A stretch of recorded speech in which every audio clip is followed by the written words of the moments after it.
love, gaano kahirap yung ang kapatid mo yung kaaway mo? Pinakamahirap yan, Ate Oo, Coray. masakit yan. Pinakamahirap. Hindi ka makatulog sa gabi. Kasi ito na yung taong pinakamalapit sa iyo eh. Kadugo mo ito eh. Pero alam mo, naniniwala ako, magkakasundo rin sila. Kung tama, kung susundin ninyo yung payo ni Ate Coring, lumipat kayo ng bahay para meron kayong pananabikan sa isa't isa. Hindi magtatagal yung away ninyong yan. Kasi magkapatid kayo, magkakapatawaran din. Pero magsisimula yun pag malayo na ang isa. No? May isang kasabihan sa Biblia, ang sabi sa Bible, yun daw pagiging idle o yung walang pinagkakaabalahan. Sabi nila ay hindi raw ito nagbubunga ng spiritual stagnation. Ibig sabihin yung buhay spiritual mo hindi lumalago. Kaya makikita mo, makikita mo na ang lahat na nakikita mo, ang hinahanap mo pangit. Lahat nakikita mo negative. Kasi mababa na yung spirituality mo, no? So, kailangan meron kang pinagkakaabalahan para doon matuon ang pag-iisip mo at intensyon na baguhin ang kaanyuan ng iyong pagkatao. Salamat. Ayan. Thank you, Brother June. Attorney, may programa ang gobyerno, di ba, para sa mga ex-convicts? Di ba may programa naman? Meron naman kasi part of the pillars of justice yung yun na nga, yung pagbabago, no, yung may livelihood, etc., etc., etc.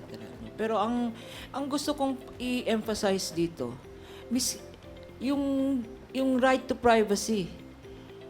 Miski na magkapatid kayo, irespeto mo yung right niya for privacy. Tapos meron pa tayong batas, lagi nating minimension dito, yung safe space.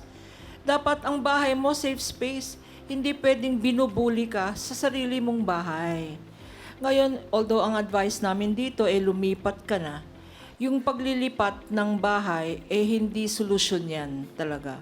Kasi ang talagang problema nyo, yung family relations nyo, hindi yung relation nyo bilang lessor tsaka lessee.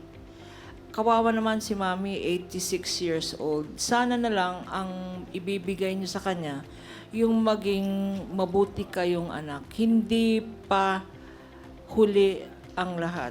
At si Tatu naman, Tatu, good luck sa love life mo. Nandyan si ano. May pag-asa. May pag-asa ka pa.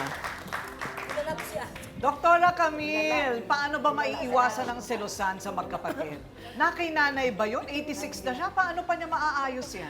Yun na nga eh. Siguro Ate Coring, una-una siguro, pagdating dito, bilang sa nakakatanda si Tating, napaka-importante na siya mismo ang gumawa ng paraan na hindi niya, i-ignore niya itong differences nila.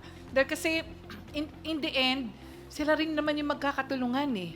So pagdating sa ganitong pagkakataon, sana no, kung sakasakali man na magkahiwalay kayo ng inyong mga bahay, one thing, mas mag-umpisa kayo bilang magkaibigan.